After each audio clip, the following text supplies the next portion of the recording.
I hear you on that. There's a super chat as well here about Liverpool. I want to put this out to you in the panel.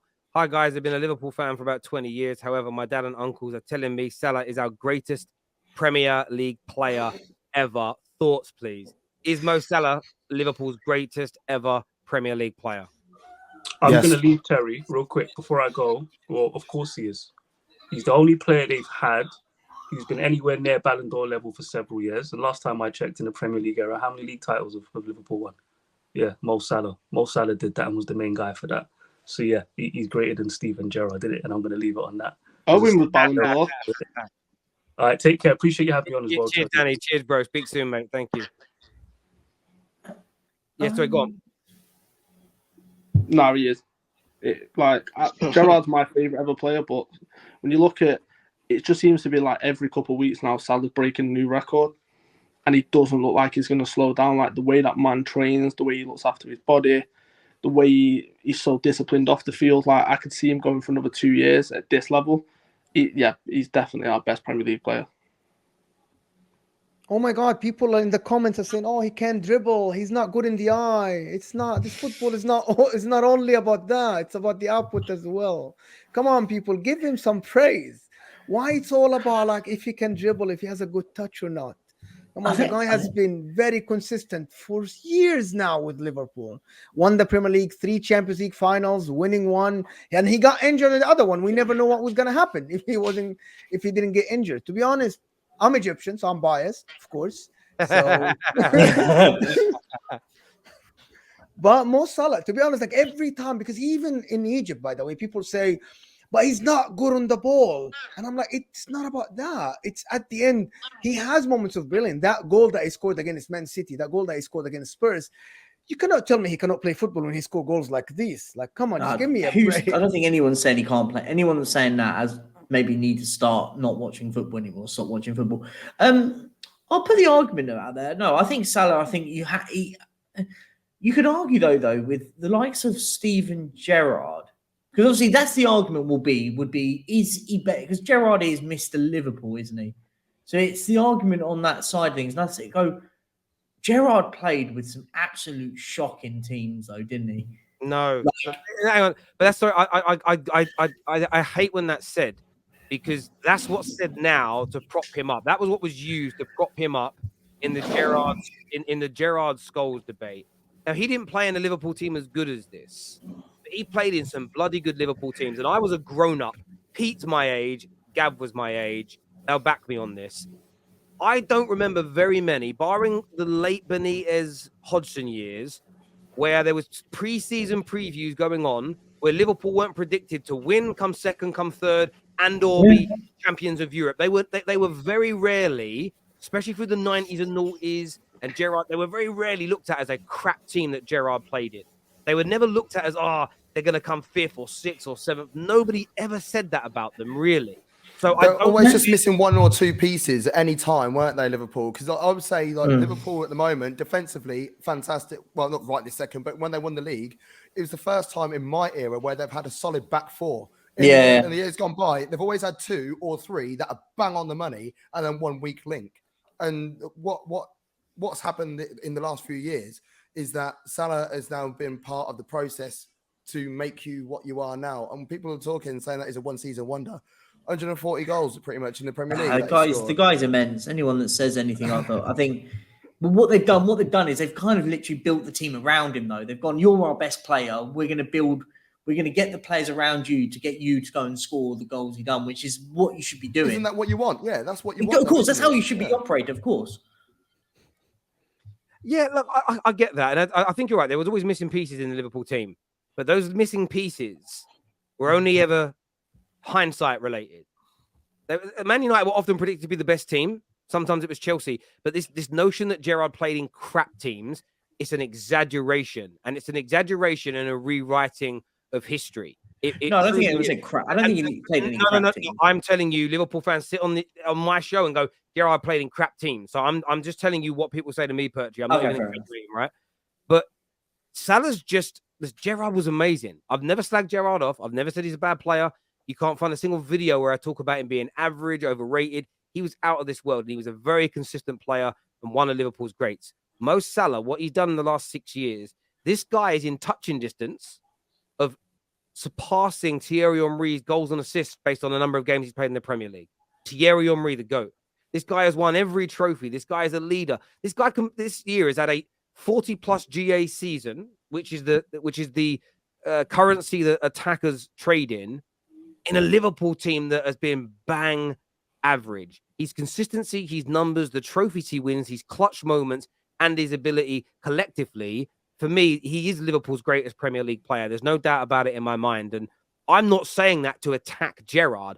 I'm propping up one of your best players. And I think Liverpool fans should be so grateful to this man. It is unbelievable because he is, I've seen rightfully Alisson and Trent and Henderson and Van Dijk get so much praise, and rightfully so. But this man has always been on the periphery. But as a rival watching, I've always looked at him and thought, you take Mo Salah out of this team, and for all that control, all that quality, you would not have won what you won. He's a talisman. I mean, even baller. Even the years when Mane was there was always that debate, like, who would you rather lose, Mane or Salah? And Mane never quite hit the heights in terms of goals and those kind of numbers that Salah did. But most Liverpool fans would openly admit that they would prefer to have kept Mane over the past few years. Whereas Salah's, it sounds mad to say this, but to some Liverpool fan base, he has been underrated. And it's bizarre saying that because a lot of people don't like how he looks on the eye, which is crazy to me. Like, when you watch Salah, in the big moments, he's clinical. And he's got this edge, which not many people have. Like, you look at the interview after the United game, and it's like, you seem to enjoy playing against City United. What's the reason? It's like, because they took the mick out of me and said that I couldn't score in the first couple of games. And it's like he's got that Michael Jordan edge where he took that personally and went, all right, watch this. Salah's mentality is different, and it's going to be tough this season to decide who's going to be our player of the season between him and Alisson, because they've both saved us this season. But Salah's getting the plaudits now he should have got 2-3 years ago. I think it's because that particular season. I think Salah's, I was going to say, just Salah at the moment, like, is single-handed. If you get Champions League, Mo Salah's the reason. He's single-handedly dragging you over the line, Mo. He's scoring so many important goals now. No, it's not. Like, it's Curtis Jones. Curtis Jones is the guy that's doing it, mate. But playing. I was worried you're being serious then.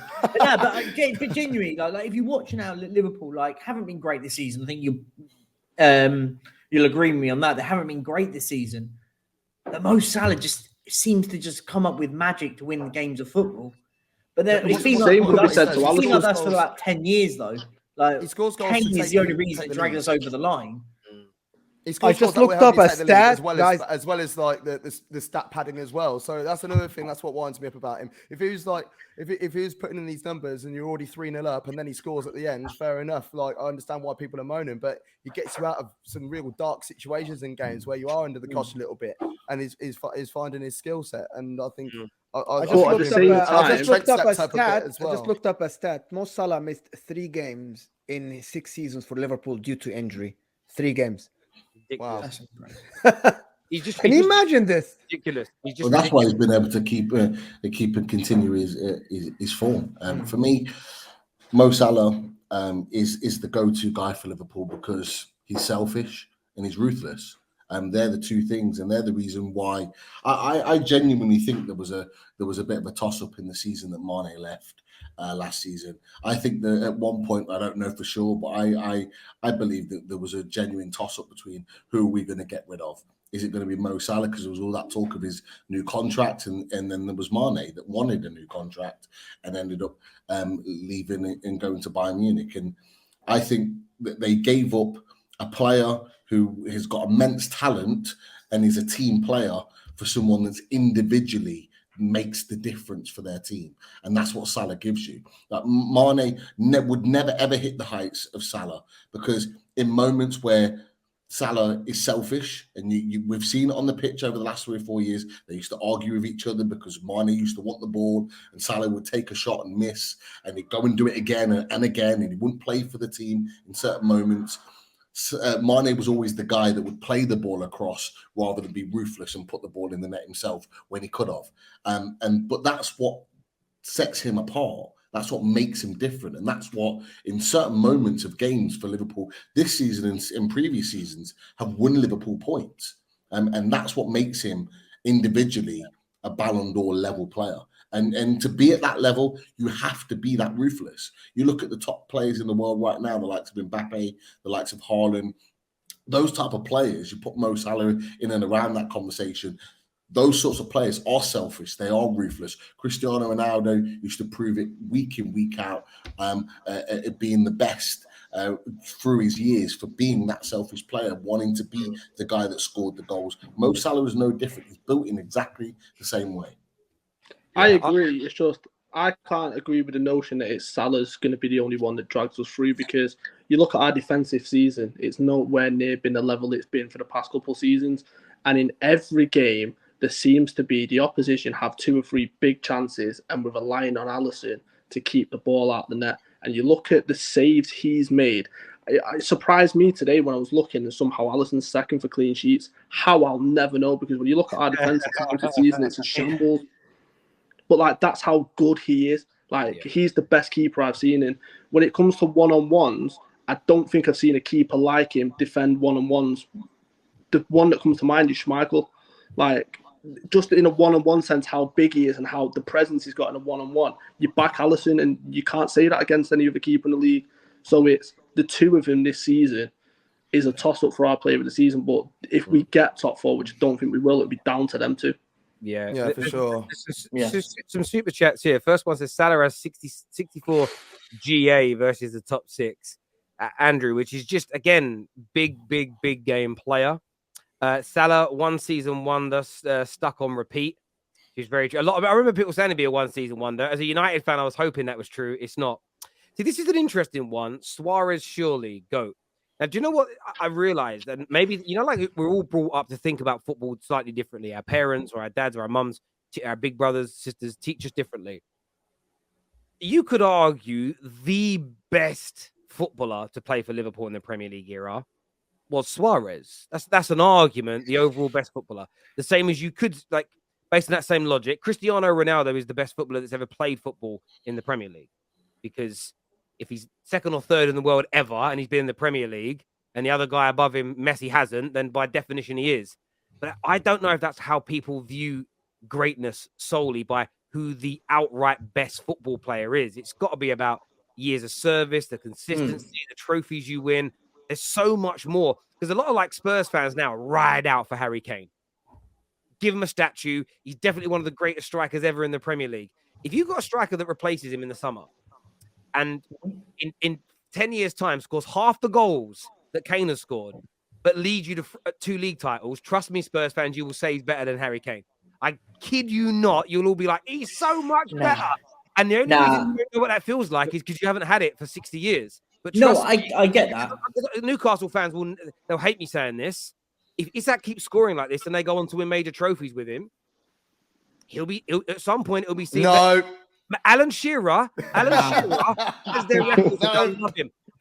Trust me, they don't know what it is. Listen, Newcastle for nearly 60, 70 years don't know what it's like to have someone delivering and winning you trophies at the same time. Now, Shearer's got a slight advantage, just like Gerrard has got it with Liverpool, because he's from the town, he's homegrown, he's seen that way. But at the end of the day, I support a club where the majority of our major heroes, including our managers, aren't from Manchester. But no one gives a shit because they deliver for you. And that's what it comes down to at the end of the day. Look at some of the greatest players in Real Madrid's history. Their greatest ever player is Portuguese. One of their greatest strikers is French. One of their greatest managers is French. They don't care. They don't know he's got to be from Madrid to be a legend. What bullshit is that? No, you need to score goals, win games, win trophies. That's what creates legends. That's what it is. And Newcastle, no one's ever going to do it. If someone scores 250 goals for Newcastle but wins 3 or 4 Premier Leagues, trust me, they'll be crowned above Alan Shearer by a certain generation. The oldies maybe not, but the modern fans, they won't give a shit that someone was born in Newcastle. Yeah, it's the same with Eddie Howe, Terry. It's the same with Eddie Howe. Like, if Eddie Howe brings a trophy to Newcastle in the next 3, 4, 5 years, however many, like, he goes above Kevin Keegan. He goes above Sir Bobby Robson because he's done something that those great managers weren't able to do at Newcastle. They gave us great entertainment and they played some fantastic football at times, but they didn't do it when it really mattered. Keegan came the closest and was very, very close. But if Eddie Howe does it he already surpasses that. Like, we're in a position now where, you know, if we with our next win, hopefully on Saturday against Leeds, we can get our best points total sort of like close to ever in the Premier League, which is crazy. This team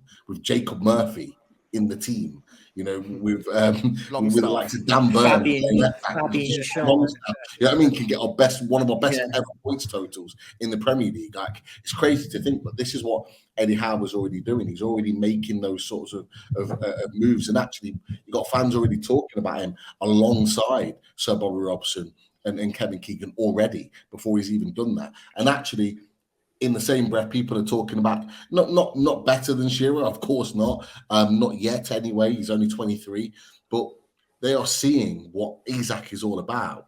Like, they are seeing how good he is, and he is the difference maker for me.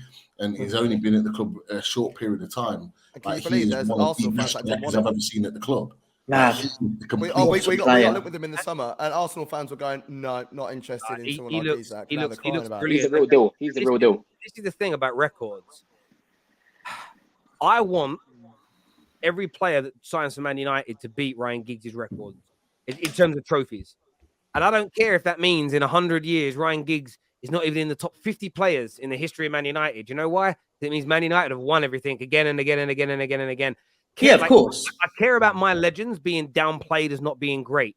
When people talk about Paul Scholes, it's funny because what Neville said about I've just got to mute you. I think Don, we're getting a bit of echo from your line. Sorry, bro. I was going to mute you when you're not talking. Sorry. What he said about Jorginho yesterday, the way he performed, and it just reminded him of Paul Scholes. And I saw Gooners buzzing. Oh, what a performance! I'm like, yeah, that's why Paul Scholes was the GOAT midfielder, because what you saw yesterday from Jorginho was 18 years week in, week out from Paul Scholes. Yeah. Kids don't know. That's literally what he did in every fucking game until he was 38 years of age, pretty much. And it's almost this. So I don't want them being played down, their legacies being taken, but I want every midfielder we sign to be better than Paul Scholes. In theory, I don't care about Paul Scholes being my greatest ever midfielder alongside Sir Bobby Charlton. I want my team to succeed. And we hold on to that sentimentality a little bit too much sometimes when you've got people that are in the here and now that are better. And it's a little easier for City and a little bit easier for Chelsea fans in the last 20 years, because this has been your greatest ever era. So it's fine to crown all these people as your greats, because you don't really have an era before where your greats were world greats at the same time. We have another super chat here, though.